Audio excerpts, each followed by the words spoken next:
राधे कृष्णा। जय जय श्री सीताराम। जय जय श्री सीताराम। आज हम प्रभु श्री राम जी के भक्त हनुमान जी की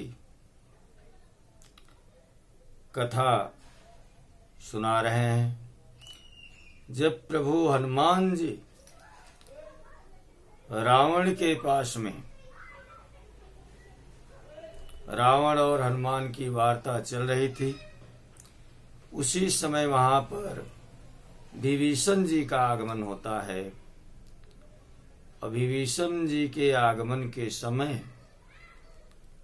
उनके सामने जो परिस्थिति आई, हनुमान जी पर रावण जितने भी उपाय करने के लिए राक्षसों को आदेश दिया था, तो विभीषण जी आते ही उन सब चीजों का खंडन कर दिया।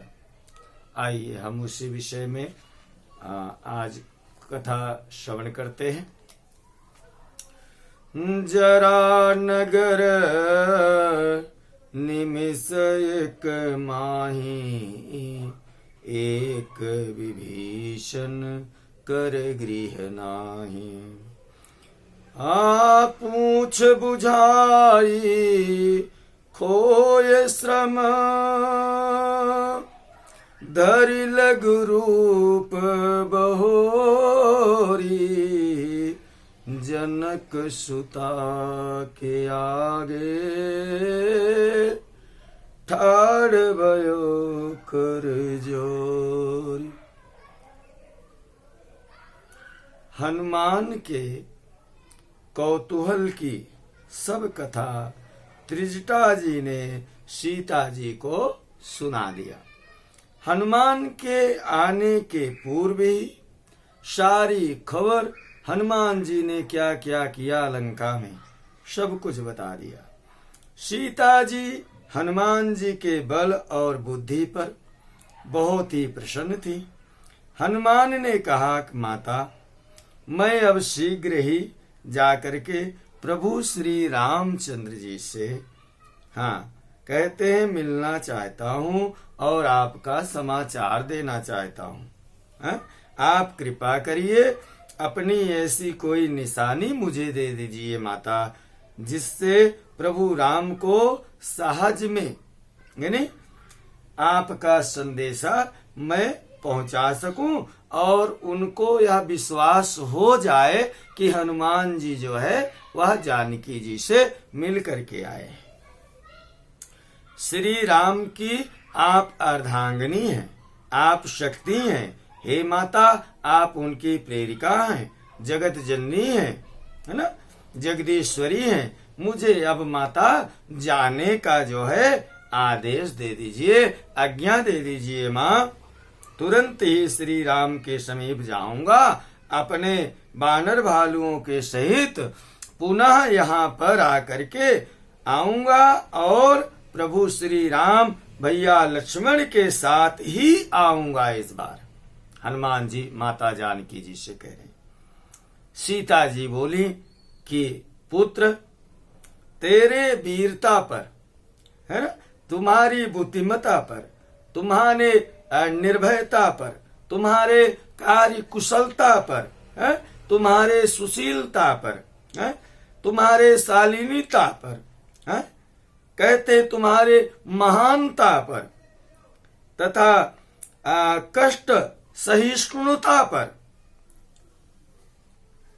कहते कि आज मैंने ये सारी चीजें देख ली। हनुमान पुत्र, मैं तुझे आशीर्वाद देती हूँ, तू सदा ही अजर हो, अमर हो, कोई तुझे युद्ध में पराजित कभी ना कर सके।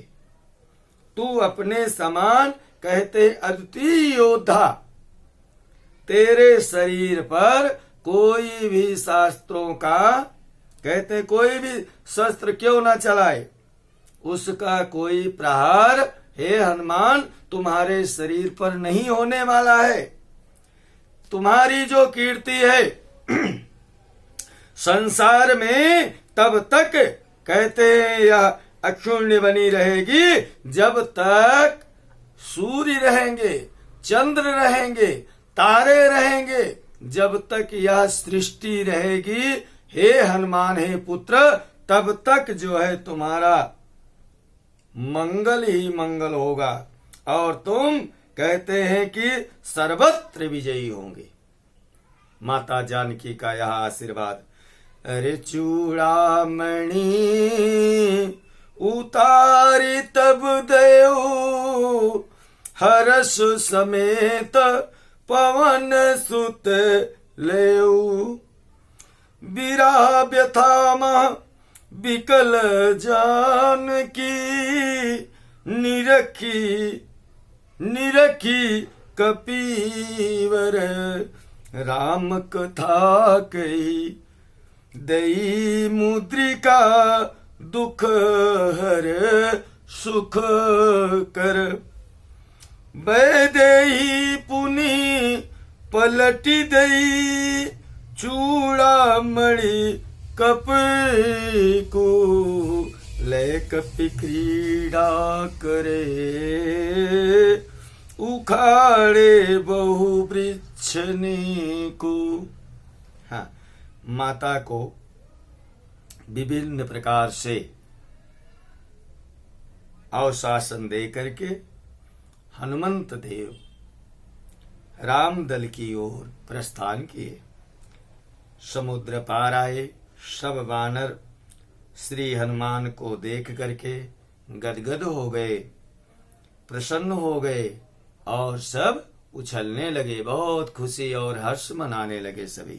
और जब सुग्रीव जी के प्रिय जो उनका उपवन था, बाग था, जिसे मधुवन कहते कहा जाता है, उसमें सभी वानर भालू सब आए, हनुमान जी भी आए और मधुवन के भीतर जाकर के और सुंदर स्वादिष्ट मीठा फल खाने लगे।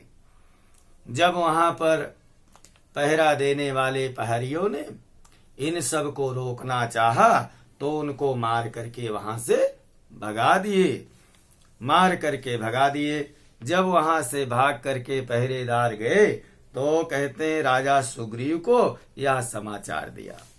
सुग्रीव समझ गए कि कहते हैं कि सीता की खोज, अंगद आदि ये सब करने में सफल हो गए। फल और कहते हैं कि फल और मधुबन के कहते हैं यह श्रम दूर हो गए, यानी मधुबर के भीतर घुस गए हैं, ये लोग फल खा रहे हैं, खुशी मना रहे हैं। तो निसंदेह जो है यह पूरी मंडली माता जानकी की जो है खोज कर चुकी है। मारो कपि को तुरत विभीषण नीति बताई, कपड़ा तेल लपेटी पूंछ मां आगी लगाई। कपिहित शीतल अनल भय, सब पुर कऊं जरे।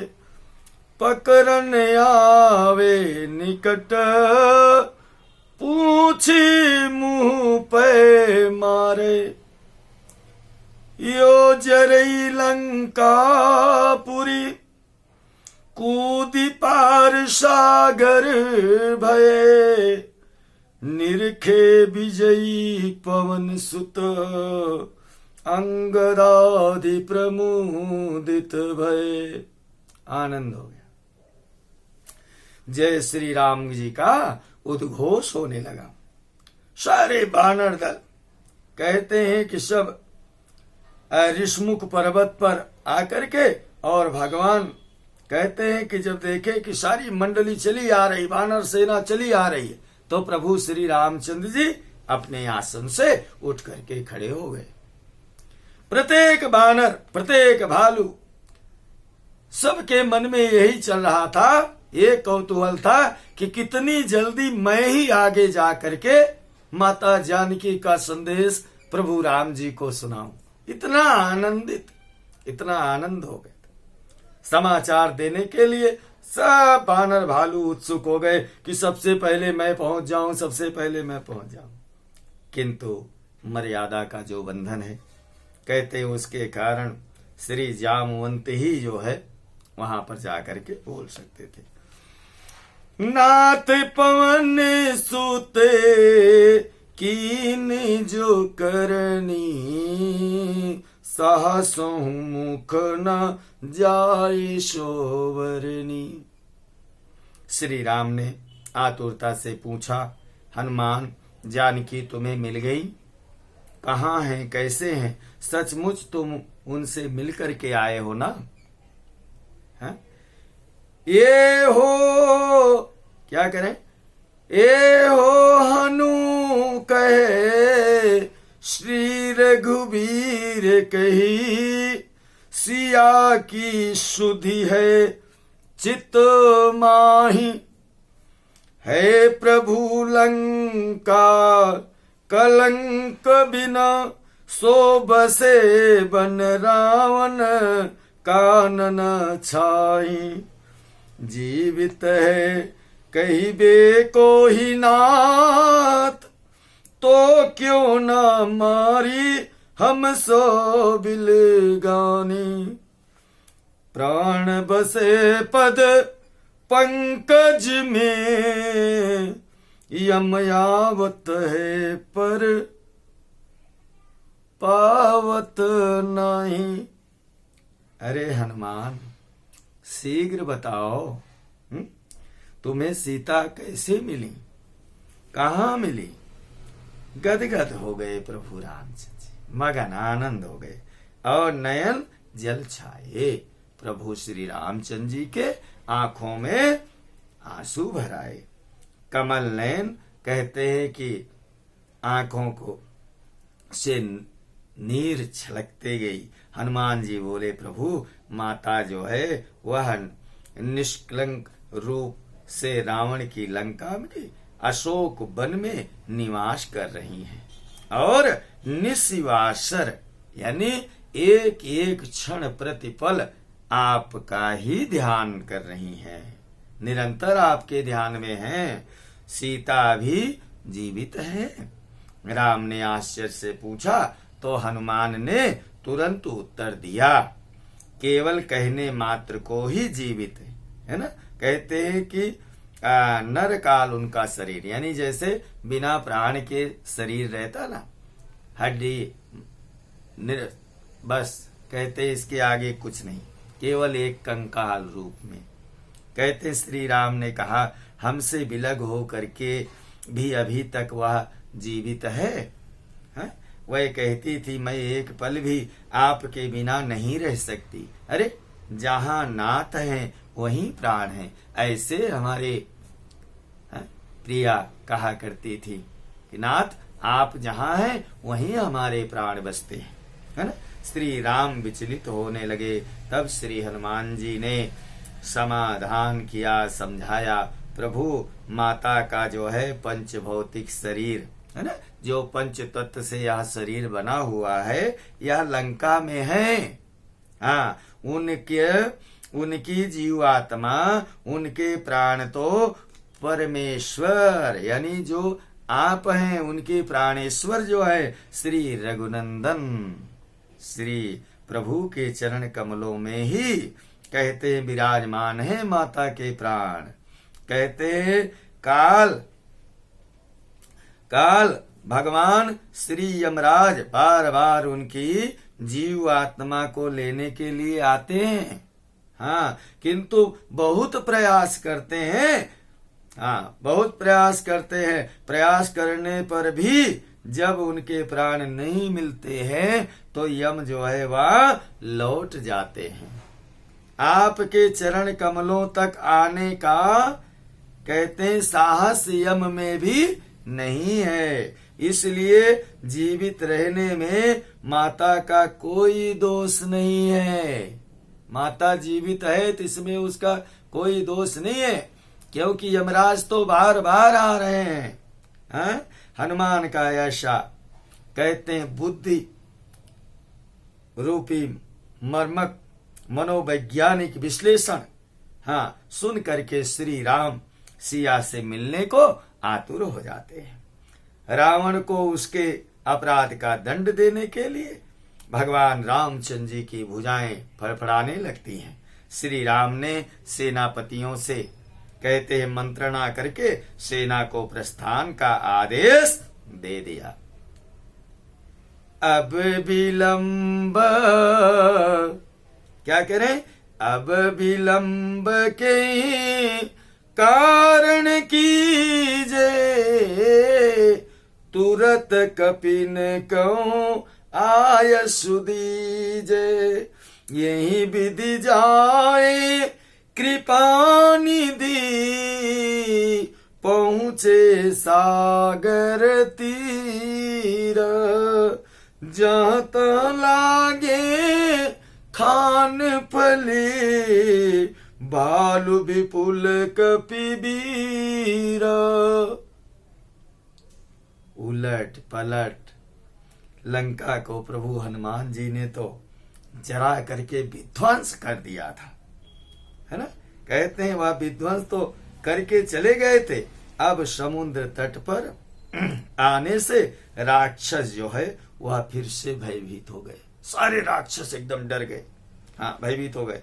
कहते हैं जो लंका के को जल जाने पर यहाँ आकर के बसे थे, यानी लंका तो जल गई थी और जिनका घर उजड़ गया था वो सभी आकर के यहीं पर बसे गए थे। कहते हैं कि वह फिर दोबारा जब ये सब सेना पहुंची तो वहां से भी वो सब भागने लगे, पलायन करने लगे। उधर लंका में भी कहते हैं कि सब खबर पहुंच गई, बैठकें होने लगी, समीक्षाएं होने लगी, हाँ बड़ी बड़ी मीटिंग चलने लगी। गुप्तचरों ने यहाँ तक सूचना दे दिया कि वानर सेना समुद्र तट पर लड़ने के लिए हाँ आधीर आकर के खड़ी हो गई है। सेनापति मंत्रीगण लंकेश कहते हैं सबकी चटुकारिता करने लगे। सचिव वैद गुरु अरे तीन जऊ, प्रिय बोलई भयास, राज धर्म तन तीन कर, हो ही बेगी नाश। तीन लोगों का उदाहरण दिया है। या किसी के अगर चेहरा देख करके किसी से कहते हैं प्रभावित हो करके अगर उसके गुणों का गुणगान गाने लगे तो समझ जाइए कि सर्वनाश होने में बिल्कुल देर नहीं लगेगी। लंकेश के साथ वही कहते हैं कि छलना थी, सब उसके यशोगान, यानी लंकेश का क्या था कि जितने उसके लोग थे सब उसका ही गुणगान गाते रहते थे ना, उसका गुणगान गाते रहते, वीरता का बखान करने लगते थे। उसी समय जो है विभीषण ने जो है नतमस्तक होकर के निवेदन भी किया था, जो आपन चाहे कल्याणा, सुजहु सुमति शुभ गति सुख नाना। क्या कहा, जो आपन चाहे कल्याणा, सुजहु सुमति शुभ गति सुख नाना, सो पर नारी लीलार गोसाई, तजव चौथ के चंद किनाई, काम क्रोध मद लोभ सब, नाथ नरक के पंत, सब परिहरि रघुबीर ही, भजौ भजई जे संत, भजौ भजई जे संत। जय श्री राम, जय जय श्री राम। सबको जय जय श्री सीताराम। आप लोगों को अच्छा लगे कथा को श्रवण करिए, अपना स्नेह प्रेम बनाए रखिए, चैनल को सब्सक्राइब करिए, लाइक करिए, कमेंट भी करिए, अच्छा लगे तो मित्रों को शेयर भी करना। सबको जय जय श्री सीताराम, जय जय श्री सीताराम। राधे कृष्ण।